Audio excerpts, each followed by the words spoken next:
Hello friends, welcome to my channel और classes. आज हम लोग आईटीआई प्रवेश परीक्षा यानी एंट्रेंस एग्जाम 2021 हिस्ट्री के कुछ महत्वपूर्ण क्वेश्चन को सॉल्व करेंगे।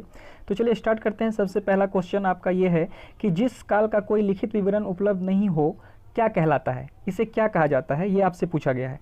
तो इसका जो आंसर होगा ये आपका होगा प्राग ऐतिहासिक काल। क्या होगा? प्राग ऐतिहासिक काल में कोई लिखित विवरण प्राप्त नहीं हो पाया है। ठीक है।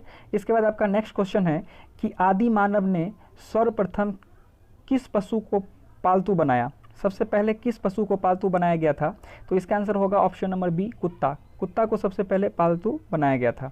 इसके बाद तीसरा क्वेश्चन है कि आधुनिक होमोसेपियंस मानव का उद्भव किस काल में हुआ? ये आपसे पूछा गया है। तो 3 का जो आंसर होगा ये ऑप्शन नंबर सी होगा। क्या होगा? उच्च पुरा पाषाण काल। कौन सा होगा? उच्च पुरा पाषाण काल। इसके बाद नेक्स्ट है क्वेश्चन नंबर 4, मानव ने आग का प्रयोग किस काल में प्रारंभ किया? देखिए ये क्वेश्चन पूछ रहा है कि मानव सबसे पहले आग का प्रयोग किस काल में किया गया था। खोज नहीं पूछा है। अगर खोज पूछा जाता तो ये पूरा पाषाण में खोज किया गया था, लेकिन प्रयोग करना वो नव पाषाण काल में सीखे थे। कब सीखे थे? नव पाषाण काल में। तो ऑप्शन नंबर क्या होगा? बी होगा। अगर खोज पूछा जाए तो पूरा पाषाण काल, और प्रयोग पूछा जाए तो नव पाषाण काल इसका आंसर होगा। इसके बाद क्वेश्चन नंबर 5 सॉल्व करते हैं। 5 है कि मानव ने सर्वप्रथम किस धातु का प्रयोग किया था? सबसे पहले किस धातु का प्रयोग मानव ने किया था? तो इसका आंसर होगा ऑप्शन नंबर सी, तांबा। किसका प्रयोग किया था? तांबा का प्रयोग किया था। इसके बाद नेक्स्ट क्वेश्चन है क्वेश्चन नंबर 6, मानव द्वारा उपयोग में लाई गई पहली फसल कौन सी थी? पहली फसल मानव द्वारा उपयोग में कौन सी लाई गई थी? तो ऑप्शन नंबर सी होगा, गेहूँ लाई गई थी। इसके बाद क्वेश्चन नंबर 7 है कि मानव खाद्य पदार्थों का उत्पादक एवं उपभोक्ता कब बना? तो इसका आंसर होगा ऑप्शन नंबर सी, नव पाषाण काल में। कब बना? नव पाषाण काल में बना था। इसके बाद नेक्स्ट क्वेश्चन 8 नंबर कि निम्न में से कौन पुरातत्वविद हड़प्पा के उत्खनन से संबंधित है? इनमें आपको बताना है कि कौन से हड़प्पा से संबंधित है। तो इसका आंसर होगा दयाराम साहनी, जो कि हड़प्पा की खोज की थी। इन्होंने, दयाराम साहनी ने क्या किया था? हड़प्पा की खोज की थी। इसके बाद नेक्स्ट है कि हड़प्पाई स्थलों में कांस्य नर्तकी की मूर्ति कहाँ से प्राप्त होती है? कांस्य की जो मूर्ति थी वो कहाँ से प्राप्त हुई थी, ये आपसे पूछा गया है। तो इसका आंसर होगा मोहनजोदड़ो, जो ऑप्शन नंबर डी होगा। क्या होगा? मोहनजोदड़ो। इसके बाद 10 नंबर क्वेश्चन है कि प्रसिद्ध पशुपति की मुहर कहाँ से मिली है? पशुपति की मुहर कहाँ से मिली है, ये आपसे पूछा गया है। तो इसका भी आंसर जो होगा वो मोहनजोदड़ो होगा, यानी ऑप्शन नंबर सी होगा। यहीं से ये मिला था। इसके बाद नेक्स्ट है कि सिंधु सभ्यता में गोदीवारा बंदरगाह का साक्ष्य कहाँ से मिला है? तो Lothal, option number D, Lothal Gujarat में है, यहाँ से मिला था। इसके बाद नेक्स्ट है कि सिंधु सभ्यता में विशाल स्नानागार कहाँ से प्राप्त हुआ है? विशाल स्नानागार कहाँ से प्राप्त हुआ है, ये आपसे पूछा गया है। तो इसका आंसर होगा मोहनजोदड़ो, ऑप्शन नंबर बी, यहीं से प्राप्त हुआ था। इसके बाद नेक्स्ट है कि पुरातत्ववेत्तानुसार सिंधु सभ्यता की सर्वमान्य तिथि क्या है? ये आपसे पूछा गया है। तो इसका आंसर होगा ऑप्शन नंबर बी, 2500 से लेकर के 1750 ईसा पूर्व तक। ठीक है बात। इसके बाद है नेक्स्ट 14 नंबर, भारत में मूर्ति पूजन का आरंभ कब से माना जाता है? मूर्ति पूजन का आरंभ कब से माना जाता है? तो आंसर होगा सिंधु सभ्यता से। सिंधु सभ्यता से ही मूर्ति पूजन आरंभ हुआ था। इसके बाद नेक्स्ट है कि ऋग्वैदिक आर्य किसकी पूजा करते थे? ऋग्वैदिक आर्य जो थे वो किसकी पूजा करते थे, ये आपसे पूछा गया है। तो इसका आंसर होगा प्राकृतिक की। क्या होगा? ऑप्शन नंबर ए होगा, प्राकृतिक की पूजा करते थे। इसके बाद नेक्स्ट है कि आर्य भारत में सबसे पहले कहाँ बसे? आर्य भारत में सबसे पहले कहाँ बसे? तो आंसर है सप्त सैंधव प्रदेश में बसे थे, सप्त सैंधव प्रदेश में। इसके बाद नेक्स्ट है कि आर्यों का मूल निवास स्थान था।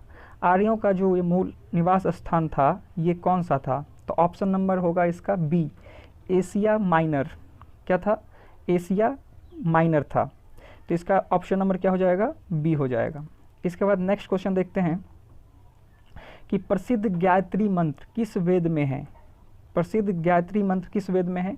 तो ये आंसर होगा ऋग्वेद में। 18 का क्या होगा आंसर? ए, ऋग्वेद में। इसके बाद नेक्स्ट है कि सत्यमेव जयते उक्ति कहाँ से ली गई है? सत्यमेव जयते कहाँ से लिया गया है, ये आपसे पूछा गया है। तो आंसर होगा 19 का बी, मुंडोक उपनिषद से लिया गया था। ठीक है, ऑप्शन नंबर बी से। ऑप्शन नंबर बी इसका आंसर होगा, 19 का बी। इसके बाद चलते हैं नेक्स्ट क्वेश्चन कि ऋग्वेद का 9वां मंडल निम्न में से किस एक को ही समर्पित सूक्तों का संग्रह है। 9वां मंडल किसको समर्पित है, ये आपसे पूछा गया है। तो इसका जो आंसर होगा ये होगा सोम, यानी ऑप्शन नंबर ए इसका सही होगा। इसके बाद नेक्स्ट है कि निम्न में से प्राचीनतम वेद कौन सा है। सबसे प्राचीन, सबसे पहले कौन सा वेद बना था। तो 21 का क्या होगा, ए ऋग्वेद। क्या होगा, ऋग्वेद। सबसे पुराना वेद ऋग्वेद। इसके बाद नेक्स्ट है कि उत्तर वैदिक काल में इंद्र का स्थान किस देवता को मिला। उत्तर वैदिक काल में इंद्र का जो स्थान था किस देवता को मिला था। तो इसका आंसर होगा Prajapati, option number B, Prajapati को मिला था। इसके बाद नेक्स्ट है कि किस वेद की रचना गद एवं पग दोनों में की गई है। गद एवं पग दोनों में की गई है, ये आपसे पूछा गया है। तो इसका आंसर होगा ऑप्शन नंबर बी, यजुर्वेद। किसमें, यजुर्वेद इसका आंसर होगा। इसके बाद नेक्स्ट है कि पाटलिपुत्र नगर का संस्थापक था। पाटलिपुत्र की स्थापना किसने की थी, ये आपसे पूछा गया है। तो इसका आंसर होगा ऑप्शन नंबर सी, उदाइन। किसने किया था, उदाइन ने किया था। इसके बाद क्वेश्चन नंबर 25 देखते हैं। तो क्वेश्चन नंबर 25 है कि हर्यंक वंश के किस शासक की उपाधि कुनीक थी। किसकी थी, कुनीक। तो आंसर है अजातशत्रु। किसका है, अजातशत्रु। तो अजातशत्रु कुनीक उपाधि धारण किया था। उसके बाद नेक्स्ट है क्वेश्चन नंबर 26, सिकंदर के समय मगध पर किसका शासन था। सिकंदर जब भारत पर हमला किया था, आक्रमण किया था, तो उस समय किसका शासन था, ये आपसे पूछा गया है। तो ऑप्शन नंबर बी होगा धनानंद का। किसका था, धनानंद का था। इसके बाद नेक्स्ट है कि कालाशोक की राजधानी क्या थी। कालाशोक की राजधानी क्या थी, ये आपसे पूछा गया है। तो इसका आंसर होगा option number C, Pataliputra. Kalashoka की राजधानी क्या थी, पाटलिपुत्र थी। इसके बाद नेक्स्ट है कि निम्न में से किसे सर्व क्षत्रांतक अर्थात क्षत्रियों का नाश करने वाला कहा गया है। किसे क्षत्रियों का नाश करने वाला कहा गया है। तो इसका आंसर है महापदम नंद को। किसको, महापदम नंद। ऑप्शन नंबर ए सही है। इसका नेक्स्ट क्वेश्चन है कि सिकंदर कहाँ का शासक था। सिकंदर कहाँ का शासक था। तो मकदूनिया का शासक था। कहाँ का था, मकदूनिया का। लेकिन इसकी जो मृत्यु है ये बेबीलोन में हुई थी, ये आपको भी पता होना चाहिए। सिकंदर की मृत्यु बेबीलोन में हुई थी। इसके बाद नेक्स्ट क्वेश्चन है 30 नंबर, सिकंदर एवं पोरस के बीच प्रसिद्ध युद्ध, प्रसिद्ध बितस्ता या झेलम का युद्ध कब हुआ था। ये आपसे पूछा गया है कि पोरस और सिकंदर के बीच जो युद्ध हुआ था झेलम नदी पर और बितस्ता पर, तो ये कब हुआ था, ये पूछा गया है। तो इसका आंसर होगा 326 ईसा पूर्व में ये युद्ध हुआ था, 326 ईसा पूर्व। ठीक है। इसके बाद नेक्स्ट चलते हैं क्वेश्चन नंबर 31 की तरफ। क्वेश्चन है कि जैन धर्म के 24वें तीर्थंकर कौन थे। जैन धर्म के 24वें तीर्थंकर कौन थे, ये आपसे पूछा गया है। तो महावीर स्वामी थे। कौन थे, महावीर स्वामी थे। इनके बचपन का नाम वर्धमान था, ये भी आपसे पूछा जा सकता है। इसके बाद नेक्स्ट क्वेश्चन है कि महावीर ने जैन धर्म में पूर्व से प्रतिपादित 4 महाव्रतों में कौन सा 5वां व्रत जोड़ा। तो 4 चतुरायन धर्म, 4 धर्म को दिया था पार्श्वनाथ ने, तो चतुरायन धर्म कहलाया। और ये एक और को जोड़ दिए जिसका नाम था ब्रह्मचर्य। ब्रह्मचर्य में 5वां को उन्होंने क्या जोड़ा, ब्रह्मचर्य को जोड़ा। तो पंचायन धर्म, तो ये भी पूछ सकता है कि पंचायन धर्म किसने दिया, तो महावीर स्वामी ने दिया, क्योंकि 5वां क्या जोड़े थे, ब्रह्मचर्य को उन्होंने जोड़ा था। इसके बाद नेक्स्ट क्वेश्चन है कि जैन धर्म में त्रिरत्न हैं। जैन धर्म के त्रिरत्न बताना है आपको, सम्यक श्रद्धा, सम्यक ज्ञान, सम्यक आचरण, उपयुक्त सभी। तो इसका आंसर होगा उपयुक्त सभी। ये त्रिरत्न में तीनों आते थे, उपयुक्त सभी इसका आंसर होगा। इसका नेक्स्ट है कि महावीर ने किस भाषा में उपदेश दिया। क्वेश्चन है कि महावीर ने किस भाषा में उपदेश दिया था। तो इनकी जो भाषा थी वो प्राकृत भाषा थी। कौन सी भाषा थी, प्राकृत भाषा थी। तो 34 का ऑप्शन नंबर ए सही होगा। इसके बाद नेक्स्ट क्वेश्चन है कि महावीर का जन्म कहाँ हुआ था। महावीर का जन्म कहाँ हुआ था, तो वैशाली में हुआ था। ऑप्शन नंबर ए, वैशाली में इनका जन्म हुआ था। इसके बाद क्वेश्चन पूछा गया है कि प्रथम जैन संगीति कहाँ आयोजित की गई थी। प्रथम जैन संगीति कहाँ आयोजित की गई थी। तो ऑप्शन नंबर होगा इसका सी, पाटलिपुत्र में आयोजित की गई थी, पाटलिपुत्र पटना। ठीक है। इसके बाद नेक्स्ट क्वेश्चन है कि महात्मा बुद्ध ने अपना पहला उपदेश कहाँ दिया था। महात्मा बुद्ध ने सबसे पहला उपदेश कहाँ दिया था, तो उन्होंने सारनाथ में दिया था। कहाँ दिया था, सारनाथ में उन्होंने दिया था। इसके बाद नेक्स्ट क्वेश्चन है कि बौद्ध धर्म के त्रिरत्न हैं। बौद्ध धर्म का त्रिरत्न पूछा गया आपसे, वो पूछा गया था जैन धर्म का, ये पूछा गया है बौद्ध धर्म का। तो बौद्ध धर्म का त्रिरत्न है बुद्ध संघ धम्म, ये सभी होंगे बुद्ध संघ धम्म, ये सभी त्रिरत्न बौद्ध धर्म के हैं। इसका नेक्स्ट क्वेश्चन है 39 कि महात्मा बुद्ध द्वारा दिए गए प्रथम उपदेश को क्या कहा जाता है। महात्मा बुद्ध ने जो प्रथम उपदेश दिए थे उन्हें क्या कहा जाता है, तो इसे धर्म चक्र प्रवर्तन कहा जाता है। ऑप्शन नंबर सी इसका सही होगा, धर्म चक्र प्रवर्तन कहा जाता है। इसके बाद चलते हैं 40 नंबर, बुद्ध के सर्वप्रिय शिष्य थे। सर्वप्रिय शिष्य कौन थे बुद्ध भगवान के, तो ये थे आनंद। कौन थे, आनंद। इसके बाद नेक्स्ट है क्वेश्चन कि चंद्रगुप्त मौर्य का प्रधानमंत्री कौन था। चंद्रगुप्त मौर्य का प्रधानमंत्री कौन था, ये आपसे पूछा गया है।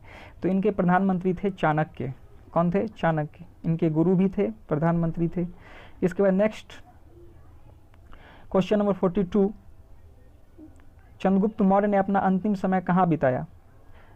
अंतिम समय वो श्रवण बेलगोला कर्नाटक में है, यहाँ पे उन्होंने बिताया।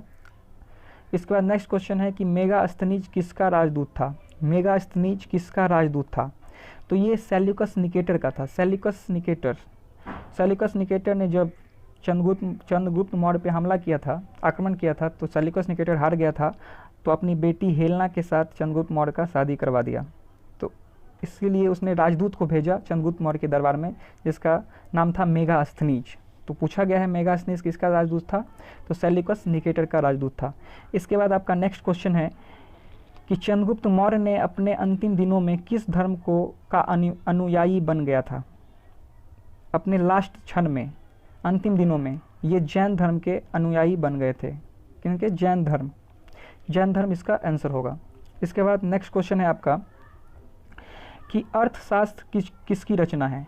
45 नंबर क्वेश्चन है कि अर्थशास्त्र किसकी रचना है, तो इसका आंसर होगा कौटिल्य की। किसकी, कौटिल्य की रचना है। फिर इसके बाद है क्वेश्चन कि अशोक ने कलिंग पर आक्रमण कब किया था। अशोक ने कलिंग पर आक्रमण कब किया था, तो 261 ईसा पूर्व में किया था। कब किया था, 261 ईसा पूर्व। इसके बाद नेक्स्ट क्वेश्चन है कि इंडिका किसकी रचना है। इंडिका मेगास्थनीज की रचना है, जो चंद्रगुप्त मौर्य के दरबार में आए थे, और ये सेल्यूकस निकेटर का क्या था, राजदूत था। इसके बाद नेक्स्ट है 48 नंबर, बौद्ध धर्म के प्रचार के लिए अशोक ने किसे श्रीलंका भेजा था। तो अशोक ने अपने बेटा महेंद्र और बेटी संघमित्रा दोनों को ये कहाँ भेजा था, श्रीलंका भेजा था। क्यों भेजा था, बौद्ध धर्म के प्रचार के लिए। तो ऑप्शन नंबर इसका क्या होगा, डी होगा, डी सही है। इसके बाद 49 क्वेश्चन है कि अशोक के शिलालेखों को सर्वप्रथम किसने पढ़ा था। तो देखिए, इसका शिलालेख को पढ़ने का श्रेय जाता है जेम्स प्रिंसेप को। 1837 ईस्वी में इसने पढ़ा था, जेम्स प्रिंसेप। इसका आंसर होगा जेम्स प्रिंसेप कब पढ़ा था, 1837 में इसने पढ़ा था। इसके बाद नेक्स्ट क्वेश्चन है 50 नंबर, जो कि लास्ट है। सांची के स्तूप का निर्माण किसने करवाया था। सांची के स्तूप का निर्माण किसने करवाया, तो अशोक ने करवाया। Option number B. तो इस वीडियो में हमने 50 क्वेश्चन को कवर किया है। फिर नेक्स्ट वीडियो में हम 50 को कवर करेंगे। ऐसे करते करते 200-250 क्वेश्चन को कवर करेंगे हिस्ट्री का। तो आई होप आपको इतना समझ में आ गया होगा। मिलते हैं फिर नेक्स्ट क्लास में नए क्वेश्चन के साथ। तब तक के लिए good night, take care and bye. Thank you.